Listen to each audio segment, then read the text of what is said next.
Bonjour mes chers étudiants, je suis le professeur Hussein. Donc on passe à la dernière méthode de la résolution numérique des équations non linéaires, la méthode du point fixe. Donc dans ce paragraphe, on va donc commencer par la construction de la suite.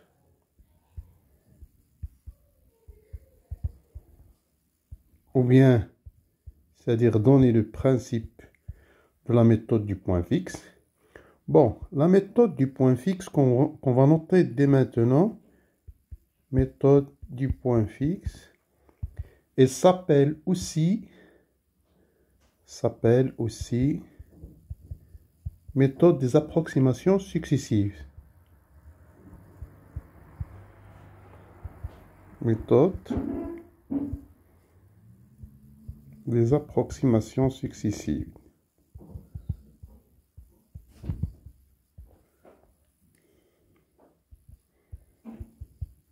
Voilà. Bon, le principe général, c'est quoi?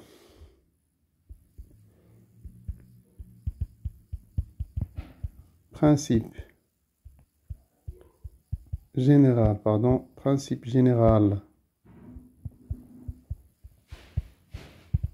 de la méthode du point fixe, c'est élaborer un schéma itératif. Donc, on doit, c'est élaboration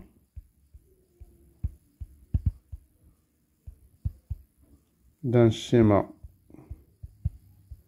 itératif, c'est-à-dire construire une suite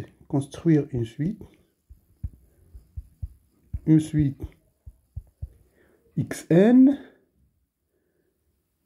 qui converge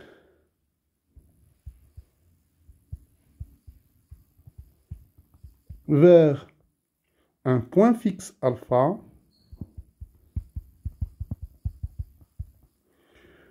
d'une certaine application, ou bien d'une certaine fonction, d'une application G, et ce point alpha sera bien sûr solution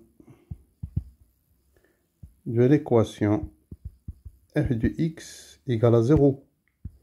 Voilà donc. C'est le principe. Bon, de façon précise. Donc on va donc détailler ça. De façon précise, c'est quoi la méthode du point fixe? Bon, il consiste en plusieurs étapes. Première étape, on va transformer l'équation f de x égale à 0 en une équation de type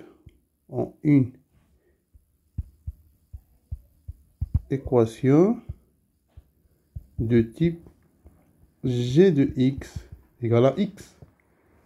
Bien sûr, alpha sera solution de f et alpha sera point fixe de g. Voilà. Et donc, avec ça, on va construire une suite itérée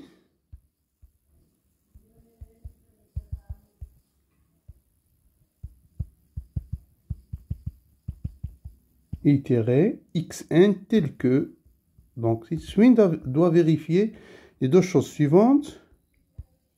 La limite de xn, c'est exactement alpha, la solution de f de x égale à 0 et le point fixe de g. Et puis, on aura la suite récurrente suivante, xn plus 1 égale à g de xn, quel que soit n en entier. Donc, le schéma, donc ceci nous mène au schéma de la méthode du point fixe. Le schéma, donc on va comme on fait dans les suites récurrentes. Donc on prend x une donnée, hein, et on aura donc xn plus 1 égale à g de xn, quel que soit n dans n. Voilà. Mais donc ceci ne suffit pas parce que on va donc, avec le choix de G, on va rencontrer pas mal de problèmes. Donc, pour la convergence de cette méthode, dans les problèmes qu'on doit résoudre pour donc appliquer cette méthode. Bon, première chose donc à vérifier, c'est que le choix de G, donc le choix de G, donc il faut bien choisir G de telle sorte que la méthode converge. Bon, 2. Est-ce que la suite issue de la méthode du point fixe converge-t-elle?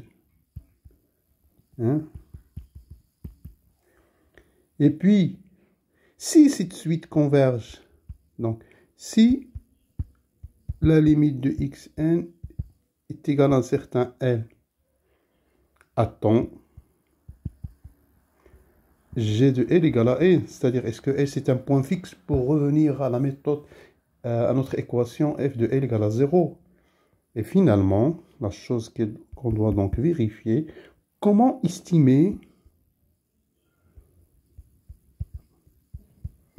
l'évolution de l'erreur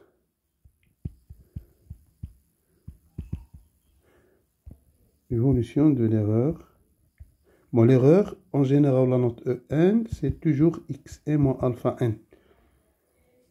Bien sûr, au cours des itérations, comment estimer cette erreur? Au cours des itérations. Voilà. Bon. Donc, ceci est fait. Donc, on a le schéma, on a les problèmes à résoudre. Donc, on va passer grand 2, donc résultat de convergence.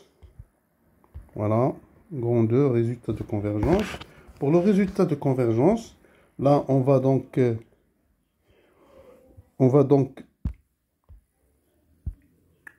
montrer deux lemmes qui seront utiles dans la démonstration des résultats de convergence. Bon, si vous prenez G, une fonction qui est contractante, telle que G de I est inclus dans I, ça veut dire I est stable par G. Si G admet un point fixe, ce point fixe, il est unique. Preuve.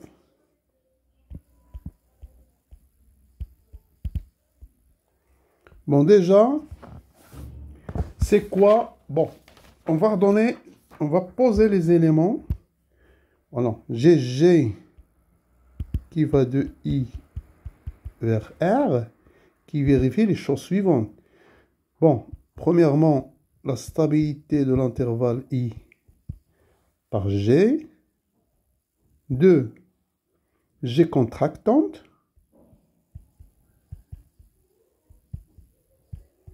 Bon, G contractante, ça veut dire que il existe...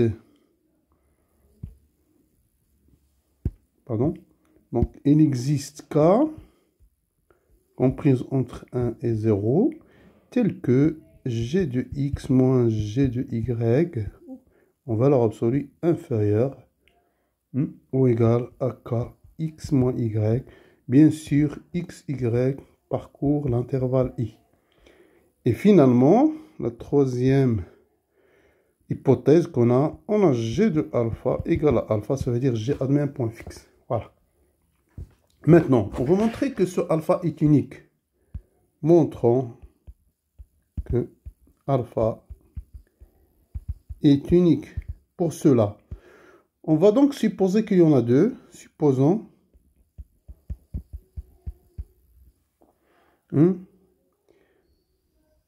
qu'on a alpha et bêta, solution de G de X égale à X avec alpha différent de bêta. Donc, on va écrire alpha moins bêta, à quoi est égal? Est égal à G de alpha moins G de bêta. Pourquoi? Parce que alpha et bêta sont tous les deux des points fixes. de G. Et là, ça c'est inférieur ou égal à K alpha moins bêta. Pourquoi? Parce que G contractante. Et donc finalement, qu'est-ce qu'on a? On a alpha moins bêta inférieur ou égal à K alpha moins bêta. Et puisque on a dit que alpha est différent de bêta, donc, et alpha moins bêta strictement positif, donc cette quantité, ça va nous donner que 1 est inférieur ou égal à K. Et ça, c'est absurde, hein, car K, elle est inférieure strictement à 1, supérieur ou égal à 0. Voilà, donc l'unicité, hein, l'unicité du point fixe, il vient de la contraction de la fonction et le fait que G de I est incluant. Bien, deuxième résultat, deuxième lemme qu'on aura, donc, on aura besoin pour montrer la convergence, c'est le lemme suivant. Bon, j'ai une application qui est contractante et donc I stable par J, la suite issue de la méthode du point fixe. Xn, il vérifie la chose suivante, c'est-à-dire le module de Xn plus 1 moins Xn inférieur à K à la puissance n, X1 moins X0. Bien sûr, K, c'est la constante de Lipschitz, de la contraction. Preuve. Qu'est-ce qu'on va faire? On va montrer ceci par récurrence. Donc là, notre propriété P, c'est ça. Donc Xi, la suite de la méthode du point fixe, c'est-à-dire que xn plus 1, ça sera g de xn, quel que soit n, et bien sûr x0 donné. Donc, qu'est-ce qu'on aura? Posons la propriété suivante, p de n, c'est xn plus 1 moins xn inférieur ou égal à k à la puissance n, x1 moins x0, quel que soit n. Bon, l'initialisation, pardon. Initialisation.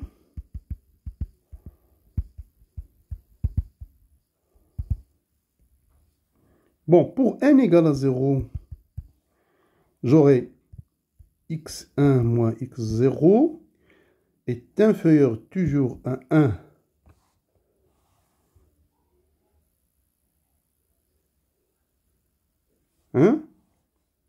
fois x1 moins x0.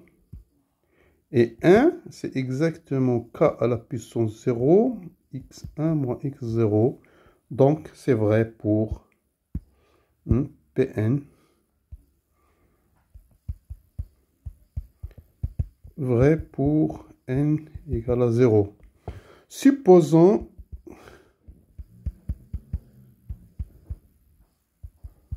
Pn vrai pour n. Et montrons pour n plus 1. Voilà. Pour n plus 1, je vais calculer directement. Donc, xn plus 2 moins xn plus 1, ça va être égal. Bon, ça, c'est la suite issue de la méthode du point fixe. Donc, xn plus 2, c'est exactement g de xn plus 1. Et xn plus 1, c'est g de xn.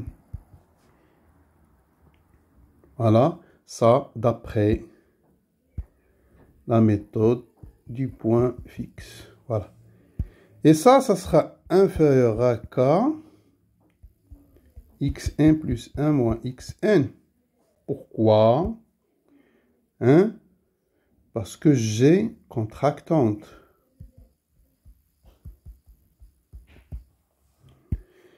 Et là, ça sera inférieur à k. Et cette quantité, ça sera inférieur à kn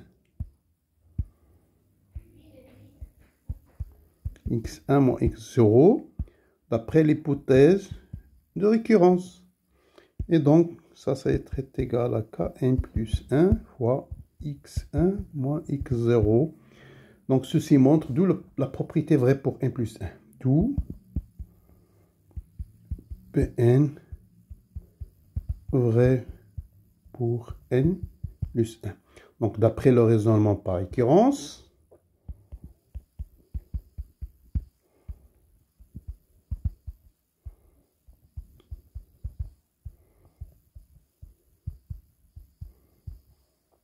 on a nos résultats. Voilà.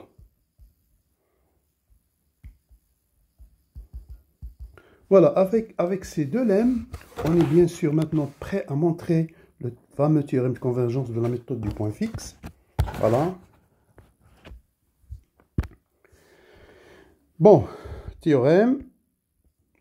Je prends G une fonction contractante, hein, telle que I stable par G. Suppose que I est fermé. La suite issue de la méthode du point fixe converge vers l'unique point fixe de G dans I. Voilà. Preuve. Bon, pour montrer que la suite converge, il suffit de montrer que cette suite est de Cauchy. D'après l'analyse 1, donc montrons. Donc, qu'est-ce qu'on doit montrer dans un premier temps? Montrons que Xn converge. Bon, pour cela, il suffit de montrer que Xn est de Cauchy. Voilà. Qu'est-ce qu'on va faire? Je fixe, donc soit epsilon strictement positif, et on choisit n epsilon égale, voilà, tel que, donc on choisit n epsilon tel que k à la puissance n epsilon sur 1 moins k, x1 moins x0 sera 1 vers epsilon. Bien sûr, k c'est la constante, hein, de la contraction. K, constante de la contraction de G. Voilà.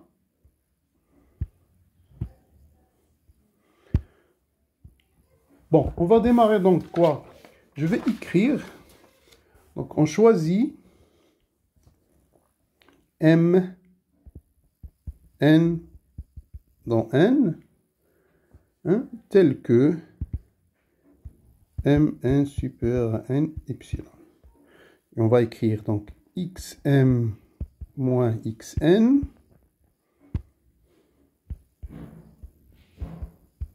Ça va être égal.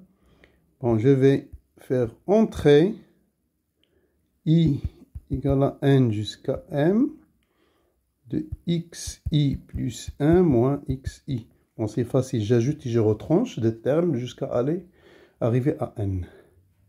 Et ça, d'après l'inégalité triangulaire, c'est inférieur à sigma de I égale à N, Km de xi plus 1 moins xi.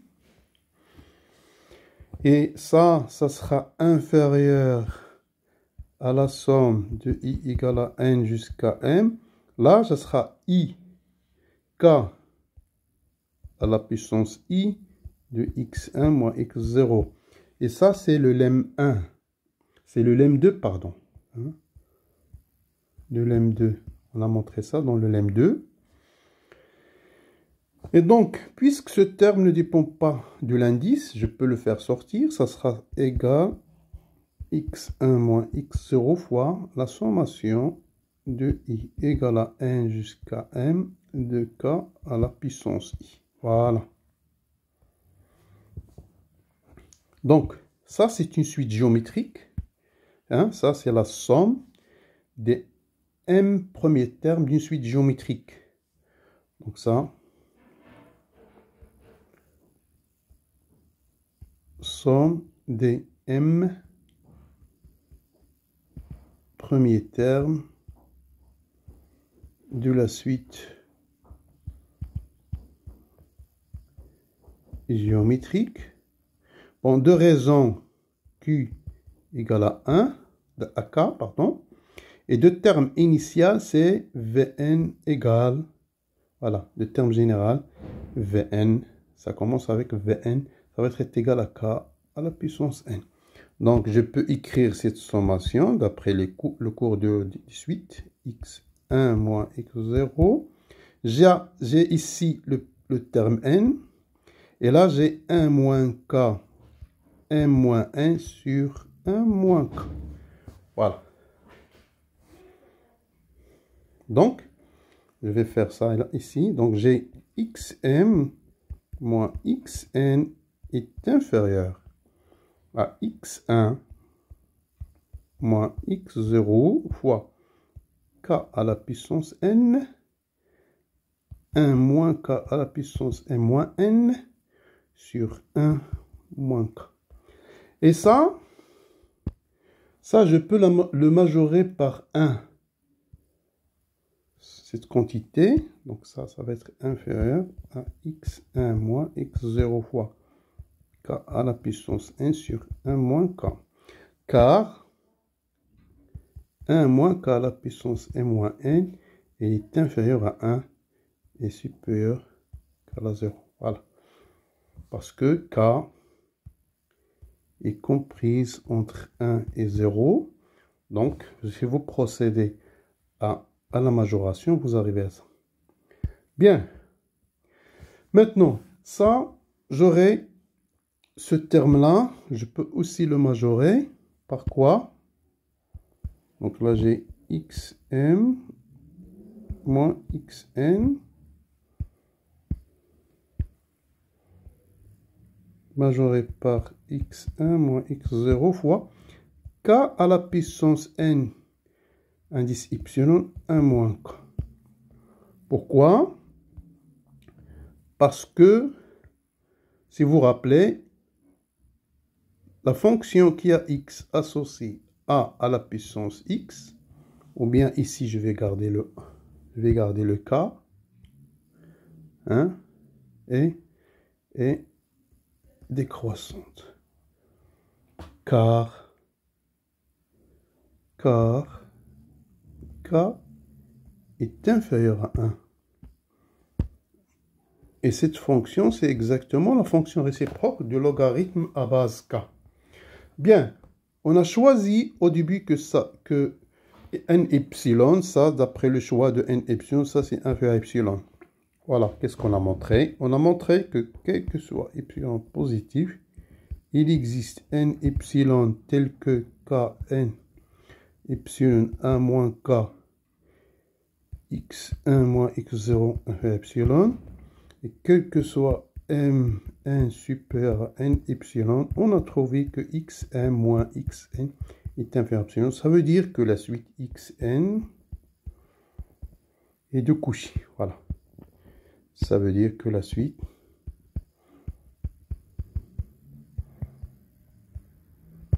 puisqu'on est dans R, donc toute suite de Cauchy est convergente par suite. Xn converge. Maintenant, donc on a montré que la suite converge, mais dans le théorème, on nous demande de montrer que cette suite converge vers l'unique point fixe, c'est-à-dire de G. Voilà. Donc il faut montrer que la convergence vers l'unique point fixe de G. Donc, qu'est-ce qu'on va faire? On sait que, bon, on sait que xn plus 1 égale g de xn, d'après la méthode du point fixe, parce que xn ici de la méthode du point fixe.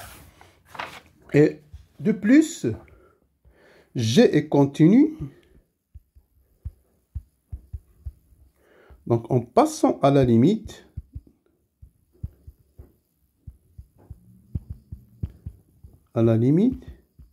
on aura quoi ici? L égale G de L. Avec L, la limite de xn, c'est L. Voilà. C'est-à-dire que xn c'est-à-dire que xn converge vers le point fixe de G, et d'après le lemme 1, d'après le lemme 1, je vais écrire ça, d'après le lemme 1, ce point fixe est unique. Voilà, donc on a terminé donc ce théorème de la convergence de la méthode du point fixe. Maintenant, quelques remarques. Remarques intéressantes. Remarques.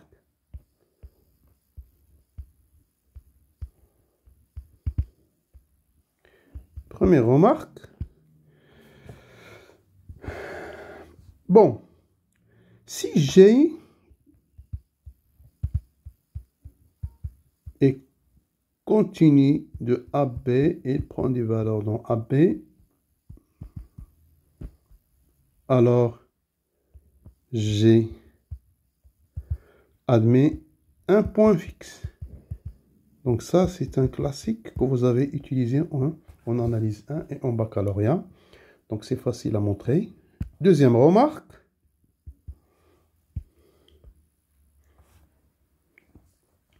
Bon, le théorème de convergence reste vrai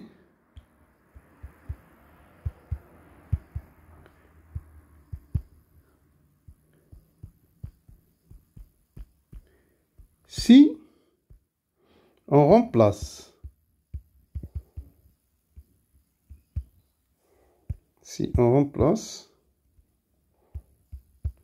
l'hypothèse G contractante par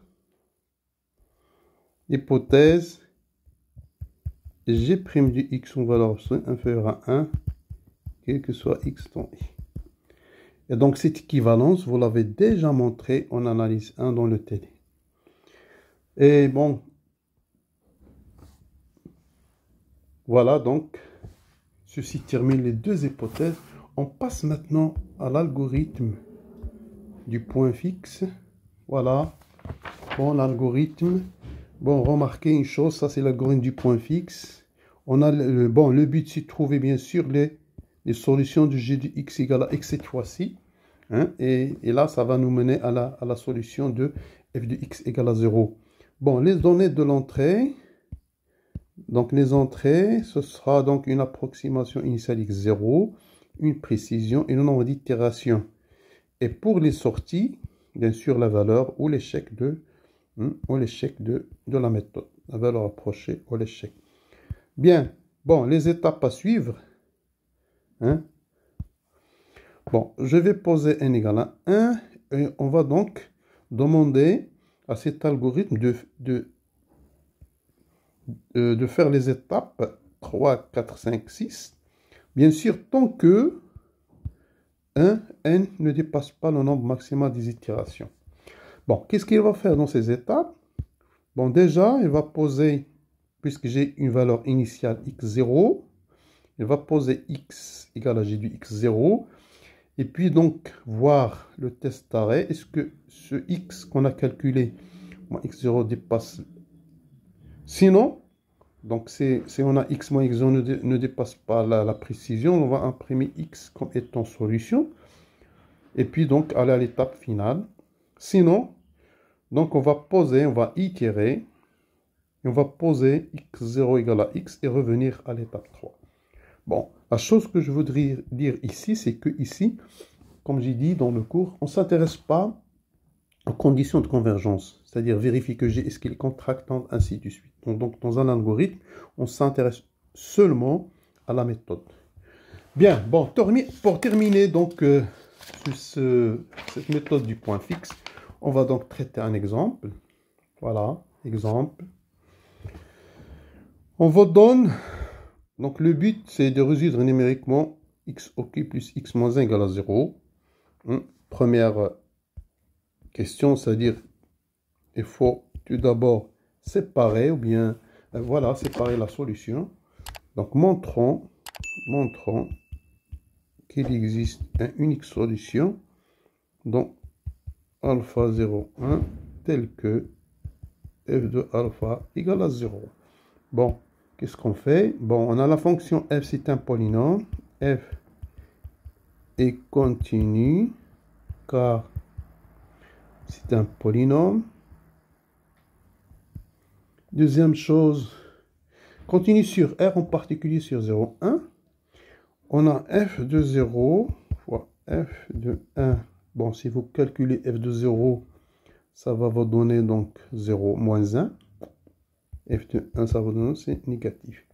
Et donc, d'après le théorème des valeurs intermédiaires, il existe une solution dans 0, 1 de f de x égale à 0. Bon, pour l'unicité de plus, hein, qu'est-ce qu'on a? De plus, quel que soit x dans 0, 1, si vous dérivez la fonction, vous trouvez que c'est 3x carré plus 1, ça veut dire que c'est strictement positif. Et donc, vous aurez f strictement croissante. Et donc, alpha est unique. Voilà, donc on a séparé alpha dans l'intervalle 0, 1. Maintenant, on vous demande dans la question 2 hein, de donner 3 itérations G vérifiant ça. Donc là, comme on a dit dans le cours, il y a une infinité de G qui vérifie ça. Bon, on va commencer par la première, regardez. G de x, f de x égale à 0 est équivalente, on a dit, à x au cube plus x moins 1 égale à 0. Et ceci, ça sera équivalent. Bon, je peux le faire de 3 manières. Je peux écrire cette équation-là comme étant 1 moins x au cube égale à x. J'ajoute x de part et d'autre. X. Et je peux faire x égale 1 sur x carré plus 1. Voilà. Donc mes fonctions sont, donc 3 fonctions G. La fonction G1 du x. Ça sera 1 moins x au cube. Bon, G1 du x, ça sera x au cube plus 2x moins 1. G2 de x, ça sera donc 1 moins x au cube. Et G3 de x, ça sera donc 1 sur x carré plus 1. Voilà, donc, on a transformé l'équation f de x égale à 0 en 3 équations. G de x égale à x. Donc, on a les 3 itérations. Mais, laquelle de ces itérations va converger? Bon, c'est l'objet de la question 3. Regardez, étudiez dans chacun des 3 cas, ici c'est 3, la convergence de la méthode du point fixe pour la recherche de alpha. Donc, le choix de G n'est pas automatique, ne donne pas automatique la convergence de la solution. Donc, on doit vérifier les hypothèses du théorème. Voilà, petit a, on va commencer par la fonction G1 de x. Ça va être égal à x au cube plus 2x moins 1. Donc, si vous dérivez cette fonction, qu'est-ce qu'on va faire? Il faut vérifier les deux choses du théorème. G1, G de x prime, ce sera inférieur à 1 sur l'intervalle d'étude. Et il faut que G de i soit inclus dans i. Voilà. Donc, je dérive G1 prime du x, ça va donner 3x carré plus 2. Et donc, G seconde, donc pour étudier les valeurs de G prime, donc G seconde de 1, ça sera 6x. Donc ça, c'est bien sûr sur l'intervalle d'étude 0,1, parce que la solution est sur 0,1, sur 0,1. Et donc, G prime, donc ça, G seconde 1 de x super 0, sur 0,1 implique G' de 1 est strictement croissante. Sur 0,1. Donc en calculant l'intervalle G'1 de 0,1, ça va nous donner J'1 de 0, J'1 de 1. Et ça va nous donner bien sûr 2, 5. Donc si vous calculez l'image de G' de 0, voilà, l'image de G' de 0, ça donne 2, et G' de 1, ça donne 5. Ça veut dire quoi? On a trouvé que G1' de I n'est pas inclus dans I, parce que ici, I, c'est 0,1, et par suite, donc, pardon, ça, j'ai dit n'importe quoi là, on a trouvé que, quel que soit X dans 0,1, G' du X est supérieur strictement à 1. Voilà, parce que elle est dans de 0. Donc, la méthode, on a dit, d'après la remarque, la méthode du point fixe diverge. Voilà, pour la deuxième itération, donc la deuxième itération, c'est 1 moins x au cube, petit b, g de x égale à 1 moins x au cube. Bon, je dérive. Donc, G' du x, ça va nous donner moins 3x carré. Et G seconde de x, c'est moins 6x. Voilà. Et ceci, bien sûr, quel que soit x dans 0,1, quel que soit x dans 0,1. Bon, ça prouve quoi? Donc, on a G2 de x négatif, quel que soit x dans 0,1. Donc, on aura G2' est strictement décroissante. En calculant l'image, vous aurez quoi? G2' de 0,1. Donc, ça va changer de sens. J'aurai G' de 1, J' de 0. Et ça va me donner, donc si vous calculez G' de 1 ici, ça va vous donner moins 3. Et de 0, ça va vous donner 0. Voilà. Maintenant, je vais dresser le tableau de variation. Regardez, G seconde, on a dit, donc entre 0 et 1, on a dit que G seconde, c'est négatif. Hein? Et on a là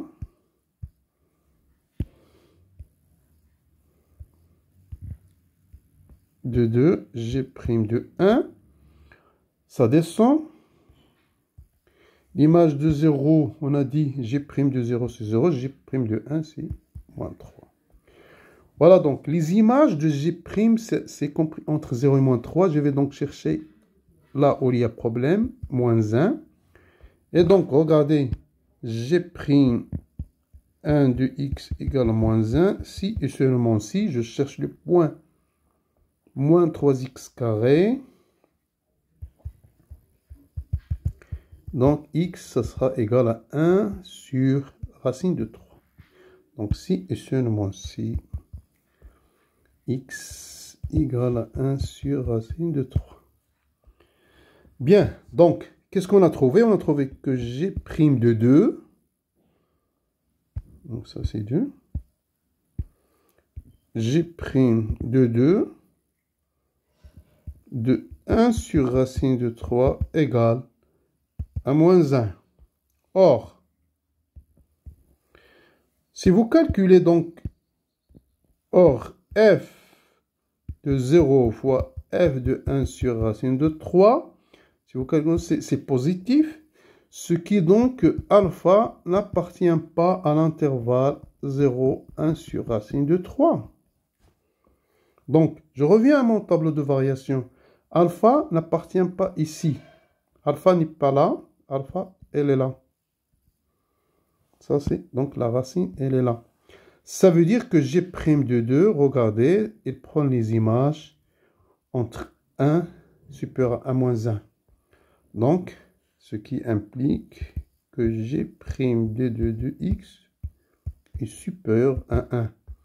Et donc, la méthode du point fixe diverge. Donc, pour les deux itérations, on a trouvé que la méthode du point fixe diverge. Finalement, la troisième itération, il est où cette itération? Voilà. Petit c, G3 de x, on a dit 1 sur 1 plus x carré. Bon, on a quel que soit x dans 0,1, cette fonction est dérivable. Si vous calculez la dérivée, vous trouvez exactement que c'est moins 2x sur 1 plus x carré au carré. Et remarquons, observons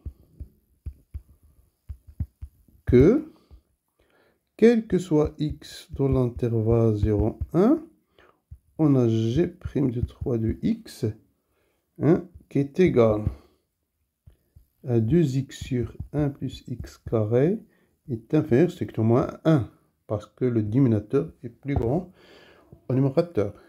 Ça. Deuxième observation, on a g' de x, g'3 de x est négatif, d'après ça, implique que G3 est strictement décroissante. Donc, je vais calculer G3 de 0,1. Je vais voir la stabilité de l'intervalle. C'est G3 de 1, G3 de 0. G3 de 1, regardez, c'est 1 demi. Et G3 de 0, c'est 1.